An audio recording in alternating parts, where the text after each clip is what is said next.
What if the deepest parts of you remain untouched? Not because they are unreachable, but because you never turned inward long enough to see them. What if your life is not yours, but a mirror reflecting what the world expects?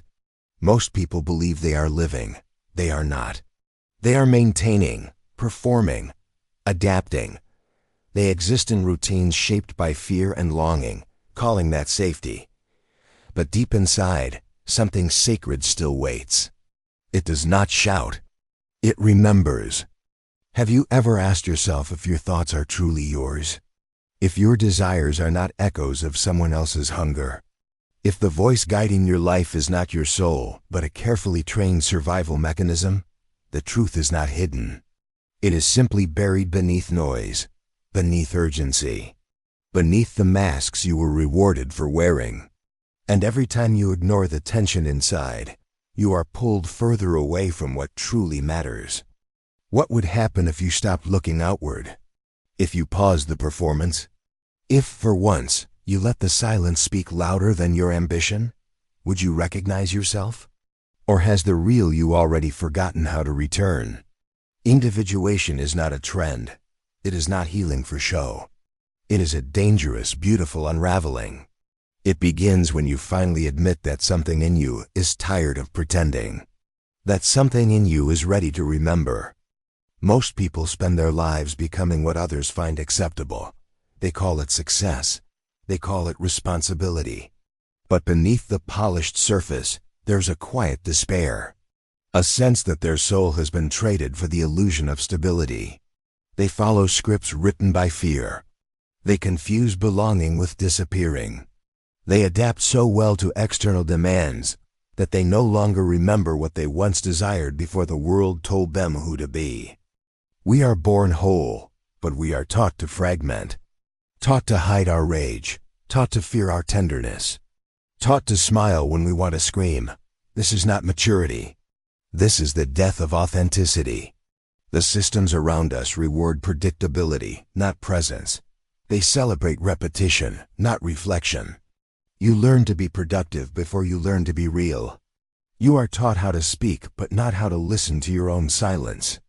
By the time you are grown, your soul has been edited, trimmed, censored. You may achieve everything you were told to want, only to find yourself exhausted, disconnected, and unsure why none of it feels like home.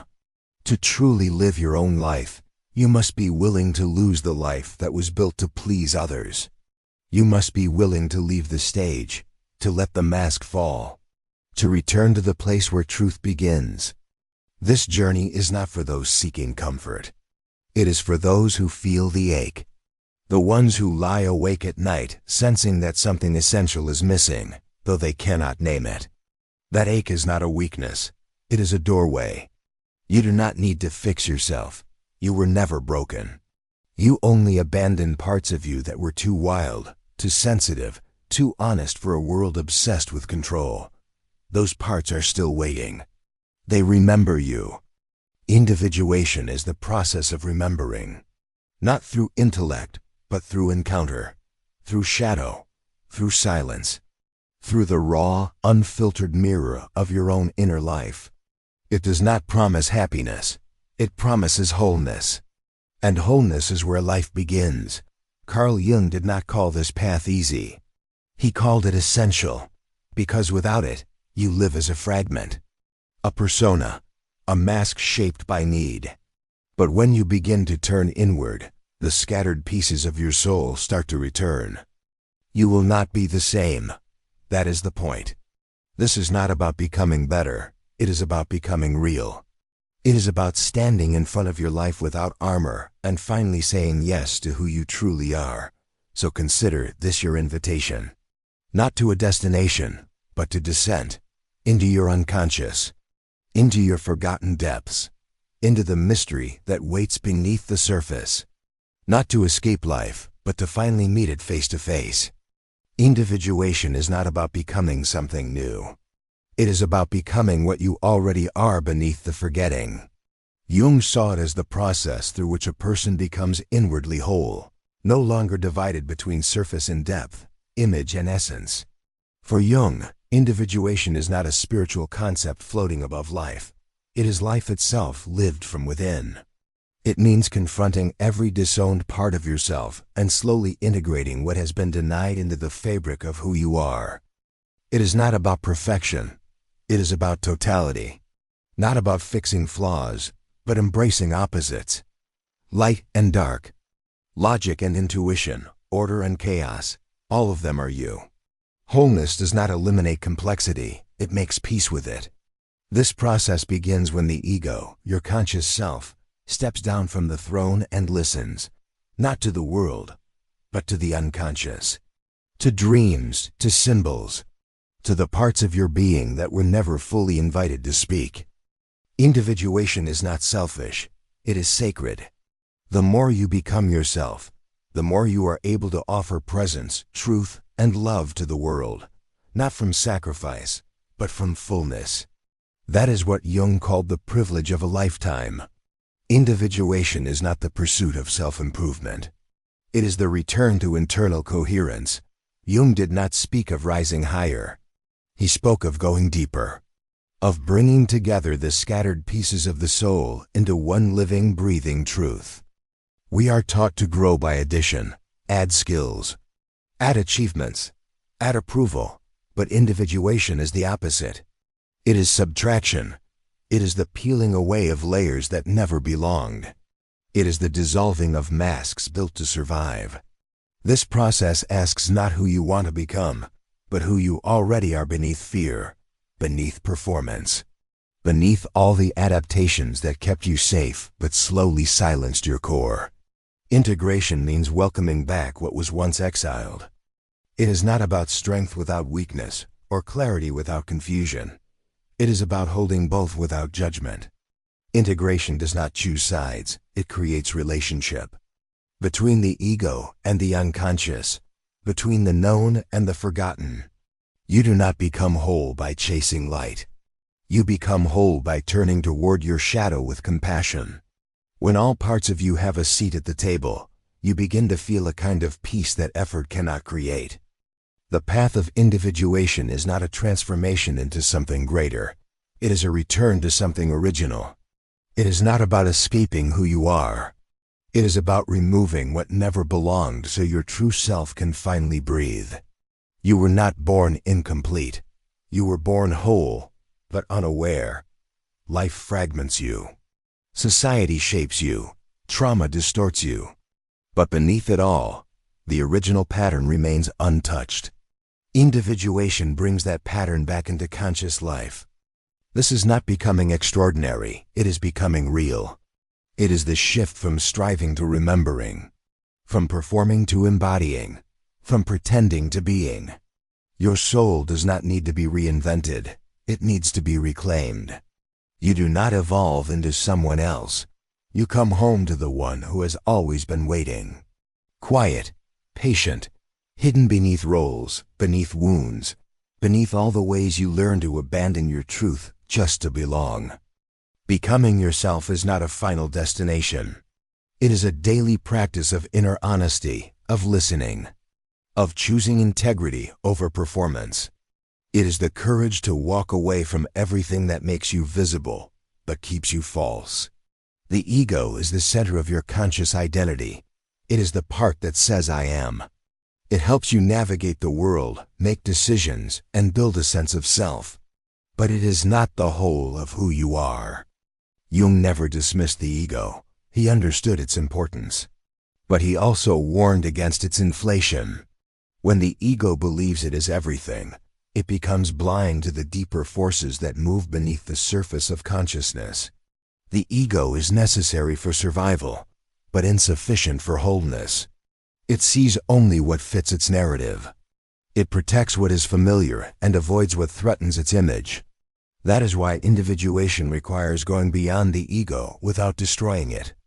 The ego creates the story of your life, but the unconscious holds the truth behind that story. Until the ego learns to listen, it will remain trapped in repetition, mistaking control for clarity and denial for strength. The journey of individuation begins when the ego steps back, when it allows something deeper to guide, not out of weakness, but out of wisdom. The ego must learn to serve the self, not replace it. The shadow is everything you refuse to see in yourself. It contains traits you reject, feelings you suppress, and truths you fear. It follows you in silence, shaping your reactions, your judgments, and the pain you cannot explain. This shadow lives in the personal unconscious, a layer beneath awareness where forgotten memories, wounds, and instincts are stored. It is not evil, it is simply unclaimed. What you ignore within does not disappear. It waits, and it always finds a way back. Beneath the personal lies the collective unconscious. This is not yours alone. It is the ancient memory of humanity. It holds the symbols, myths, and archetypes that live inside all people. It is deeper than language. It speaks in images. Jung believed that true healing comes from engaging both levels. You must face the personal shadow to break cycles of pain. And you must connect to the collective symbols to understand your life in a wider mythic context. The unconscious is not a place to escape. It is a source of wisdom. When you dare to descend into it, you find not chaos, but meaning. Not confusion, but the roots of your becoming. You are deeper than you know. The self is not the ego. It is the deeper center from which all life within you flows. It holds the totality of your being, the known and the unknown, the light and the shadow. It is the essence of wholeness. Jung described the self as the guiding force behind individuation. It is not something you create. It is something you uncover. It has always been there, waiting beneath the noise of the world and the illusions of who you thought you were. The self speaks through dreams, symbols, and synchronicity. It whispers when you listen. It corrects when you stray. It calls you toward authenticity, not by force, but by invitation. It knows who you are, even when you have forgotten. The journey toward the self is sacred. It requires the courage to face what you have hidden and the patience to welcome what you do not yet understand. The ego may resist, but the self waits without judgment. You do not need to become the self. You already are. What is needed is remembrance, integration, surrender. When the ego learns to serve the self, your life begins to align with something deeper than survival. It begins to carry meaning. The journey does not begin in peace. It begins in tension. A quiet discomfort that grows louder with time. You feel pulled between who you are and who you have become. Between what you long for and what you have settled for. This conflict is not a failure. It is the signal that your soul is still alive. It stirs beneath the surface of routine. It whispers through boredom, anxiety, and sudden tears. Something inside knows this is not the whole story. Inner conflict reveals that parts of you are not in harmony. Your values may clash with your actions. Your desires may contradict your beliefs. The tension is real. And until it is faced, you remain divided within yourself. Most people numb the conflict. They distract. They justify. They continue performing. But suppression only deepens the fracture. What you ignore becomes symptom. What you silence becomes shadow. You cannot fake wholeness.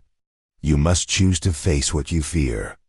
The moment you stop running is the moment the journey begins. Not because the pain ends, but because you stop pretending it is not there. That is where integrity starts. Not in clarity, but in honest discomfort. That is the first doorway. You are not alone within yourself. The psyche holds ancient forces that shape how you feel, act, and dream. Jung called them archetypes. They are patterns older than memory. They live in myth, in instinct, and in the structure of your soul. The hero, the child, the mother, the trickster. These are not just stories. They are living symbols within you. You meet them not in books, but in moments of crisis, longing, fear, and awakening. They do not ask. They emerge. Archetypes reveal themselves when you are most vulnerable. The warrior rises when you are threatened. The orphan appears when you feel abandoned. The lover awakens when your heart opens. These energies are not yours to control. They are yours to encounter. To confront them is not to fight, it is to listen. To bow in awareness. To realize that your life is part of something larger than personality. That these forces move through you, not because you are weak, but because you are human. Jung believed that integration begins when you name what moves in you. When you recognize the face of the inner warrior, the wounded child, the silent sage. You begin to live in relationship with your depth instead of in fear of it. True change does not begin with inspiration. It begins in discomfort, in confusion, in the silence after everything familiar falls apart. The dark is not the end, it is the beginning. It is where the old self dissolves and the real self begins to stir. You do not transform in the light. You transform when certainty crumbles and control slips from your hands. When your carefully built identity no longer holds. That is where the real work begins. Not with answers, but with the courage to remain. The darkness is not punishment, it is initiation. It strips away illusion, it confronts the ego. It reveals the parts of you that have been waiting to be seen. What feels like collapse is often a sacred clearing. Jung taught that the unconscious is not just shadow, it is also potential. Within the dark lies the very material your soul needs to grow. But only if you are willing to enter. Only if you are willing to feel what you once avoided. Transformation is never clean. It is not a straight path. It is a descent into grief, into memory, into forgotten longing. But what emerges from that descent is not a better version of you. It is the version that was always true. The journey begins in separation.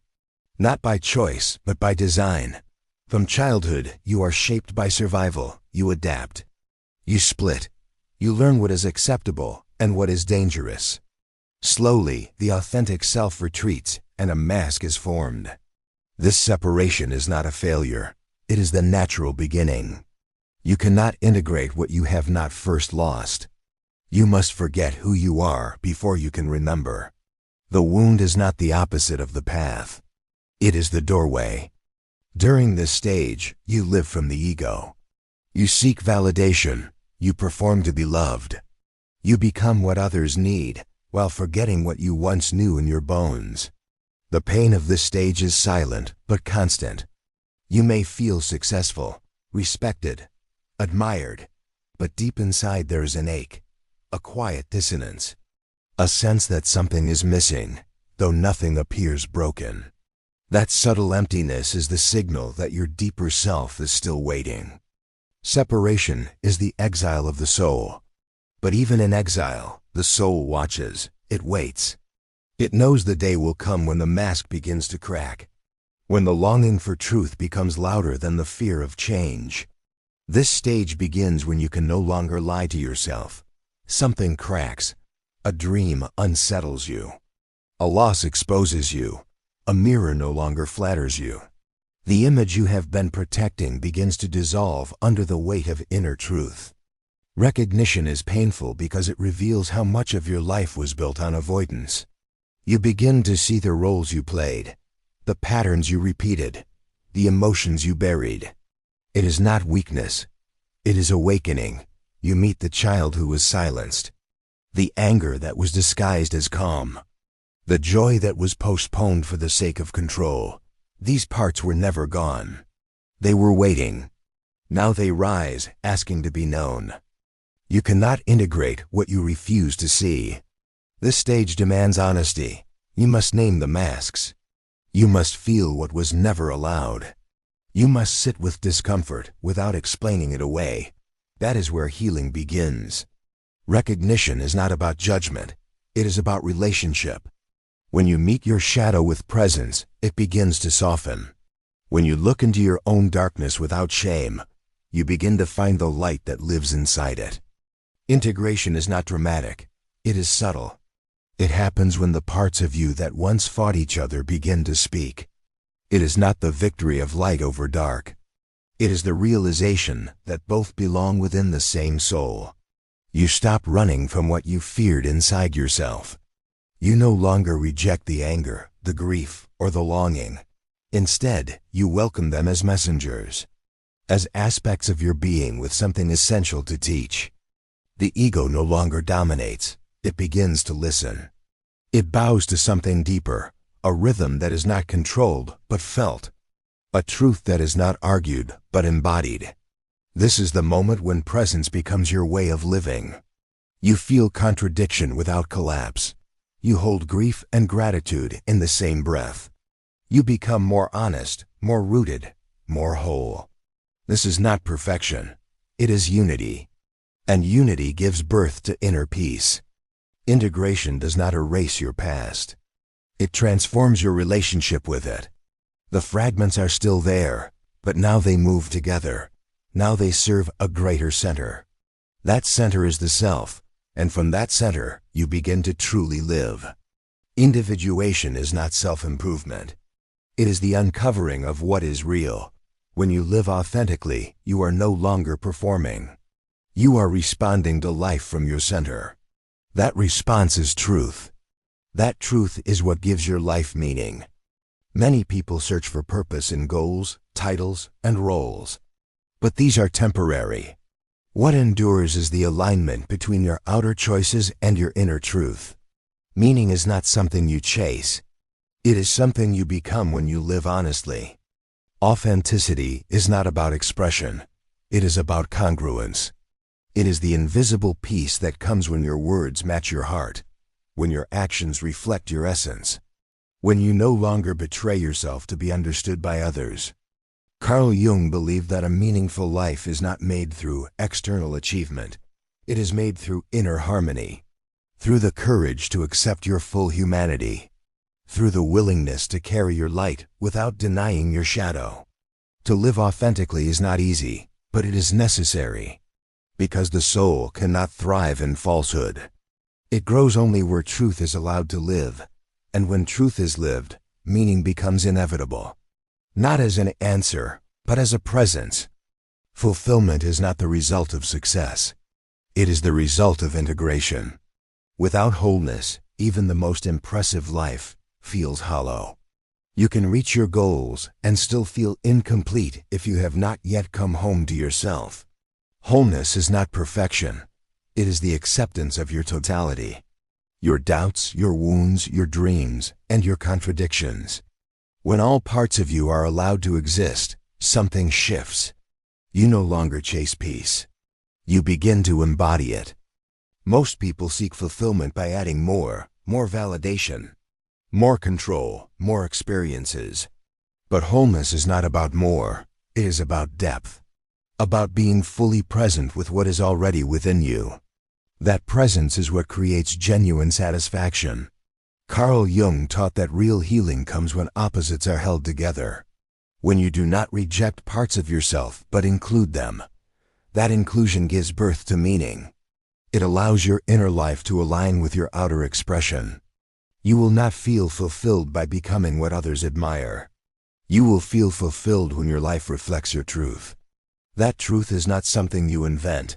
It is something you uncover. And only wholeness can reveal it. Freedom is not the absence of limits. It is the presence of inner truth. When you live from your center, you are no longer imprisoned by the need to please, to prove, or to perform. You become anchored in something unshakable. Spiritual freedom is not granted by belief. It is earned through honesty, through facing the inner world without denial, through choosing authenticity over approval. When you know who you are, you no longer need to become someone else to be loved. The world may still reject you. The path may still be difficult. But you will no longer abandon yourself to survive. That is real freedom. Not escape from life, but full engagement with life from a place of integrity. Carl Jung believed that liberation begins when you stop identifying with the mask, when you stop confusing the ego with the self. When your truth becomes more important than your reputation, that is where the soul breathes freely. This freedom cannot be faked. It cannot be borrowed. It is born in silence, forged through shadow, realized through integration. When you find it, nothing outside can take it from you, because it was never outside to begin with. Individuation is not a phase. It is not a technique. It is a lifelong movement toward inner maturity. You do not arrive at it. You grow into it, slowly, through suffering, reflection, and the quiet decision to live in truth. Maturity is not the loss of passion. It is the expansion of awareness. It means seeing yourself clearly without collapsing. It means holding your contradictions without needing to explain them away. It means choosing truth even when comfort calls louder. Jung saw individuation as the goal of human development. Not just psychological, but spiritual. Not just about self-knowledge, but self-unity. When you reach this place, you no longer seek to escape your humanity. You begin to embody it fully. True maturity is not about control. It is about surrender to what is real. It is not about having answers. It is about living the questions from a place of grounded presence. You stop chasing. You start becoming. You do not wake up one day fully individuated. You simply begin to live differently, more rooted, less reactive, more present, less afraid. That is how maturity reveals itself, quietly, consistently, from the inside out. The path of individuation is not crowded. It is often quiet. You walk alone, not because you are abandoned, but because no one else can walk your inner landscape. The journey inward is deeply personal. And in that solitude, something holy appears. Solitude is not isolation. It is the space where you finally hear your own voice, where the noise fades and the soul begins to speak. Many fear this silence, but in it, you find the grace that noise could never offer. You begin to realize that presence is more valuable than performance. That depth is more nourishing than agreement. That being with yourself is not a punishment, but a return. A reunion with what has been waiting quietly behind your roles. This path requires courage, but it also offers beauty. Beauty not found in appearance, but in truth. In the eyes of someone who has seen their shadow and no longer runs. In the steadiness of one who has nothing left to prove. You carry your solitude like a sacred fire. Not to protect yourself from others, but to stay warm in the truth. And when others find you, they feel the light that comes from someone who no longer fears being alone. You do not need to be ready. You only need to be honest.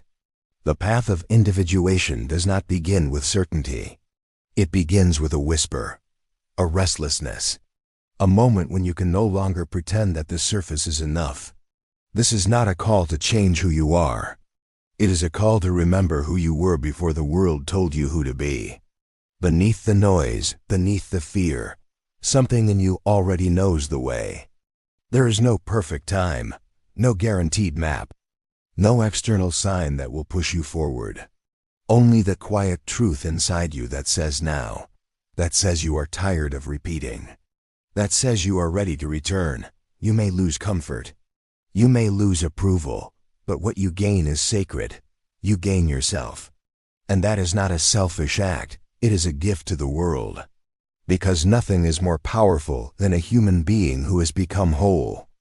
So begin, not with force, but with presence. Not with plans, but with honesty. The journey will not be easy, but it will be real. And in that reality, you will find what no performance can give. You will find yourself.